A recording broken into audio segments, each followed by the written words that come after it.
But మీరు ఆయన friendship మీద భలే చెప్పారు మేడం తమిళ్లో. నేను ఒక 10 టైమ్స్ విన్నాను.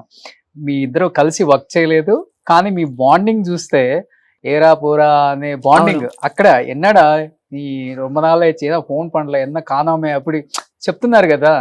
ఎక్కడి నుంచి అంటే ఎలా హౌ ఇద్దరికి తెలీదు. I think you just meet some people in life, ఎక్కడైనా కలుస్తారు, మీట్ చేసిన తర్వాత ఒక కార్మిక్ కనెక్షన్ ఉంటుంది. ఓకే నాకు విషికి ఏ కార్మిక్ కనెక్షన్ ఉంది నాకు తెలీదు, but both of us could feel the bonding, immediate bonding అది ఉంది. అదే నేను చెప్పాను కదా, ఆయన నాన్న ప్రొడక్షన్ లో కూడా నేను పని చేయట్లేదు. ఓకే సో ఎక్కడైనా ఆయన ప్రొడక్షన్ లో చేశాను అందుకంటే నాకు అలావటం ఉంది, ఫ్రెండ్షిప్ ఉంది, అది ఏం లేదు.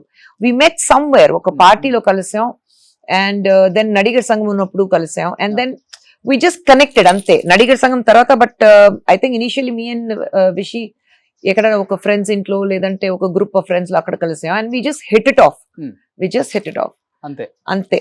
So we have been friends. I think అయిపోయింది. ఒక after his first film first picture చేశారు, అది తర్వాత తిమిర్ తర్వాత we met, and I saw Thimiru. అప్పుడు నాకు చాలా నచ్చింది ఆ సినిమా, సండకోడి తిమిర్ అది అని చాలా నచ్చింది.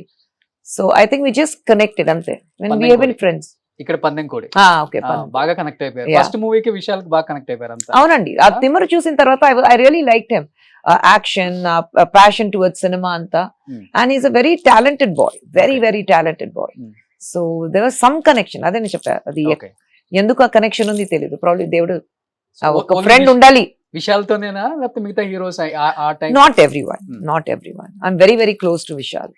విషి అయితే మేము వీళ్ళందరికీ మీరు బాగున్నారా, మీరు ఆయన ఏం చేస్తున్నారు అది అది వెరీ రెస్పెక్ట్ఫుల్ గా మాట్లాడతాను, బట్ విషితో I can take that advantage. Okay, so మీరు ఒక్కళ్ళ ఆన్సర్ చెప్తే చాలా మంది, కొన్ని కోట్ల మంది వెయిట్ చేస్తున్నారు విశాల్ గారి హెల్త్ గురించి ఏం చెప్తారు. He's on the road to recovery. ఏం కంగారు పడదు. రూమర్స్ అయితే ఇప్పుడు ఒక సీజన్ లాగా ఉంది.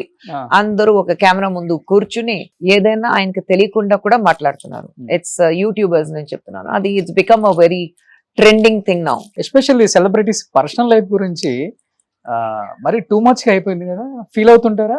డెఫినెట్ గా ఫీల్ అవుతున్నాను. ఎందుకంటే ఎవరు మాట్లాడుతున్నారు ఆయన గురించి, ఆయన ఇంట్లో వాళ్ళ గురించి మేము మాట్లాడితే ఆయన అస్సలు ఒప్పుకోరు కదా. ఇమీడియట్ గా కోపం వచ్చేస్తుంది. అదేంటి మా ఫ్యామిలీ గురించి ఎలాగ మాట్లాడుతున్నారు, మాకు ఒక ఫ్యామిలీ ఉంది, అది ఆలోచించారు కదా, అది అసలు చేయట్లేదు. So they just take it for granted. Celebrity అయితే టేక్ ఇట్ ఫర్ గ్రాంటెడ్, ఎందుకంటే వాళ్ళకి డబ్బు కావాలి, వ్యూవర్షిప్ ఉంటే డబ్బు వస్తుంది. సో ఏదైనా వస్తే మాట్లాడొచ్చు.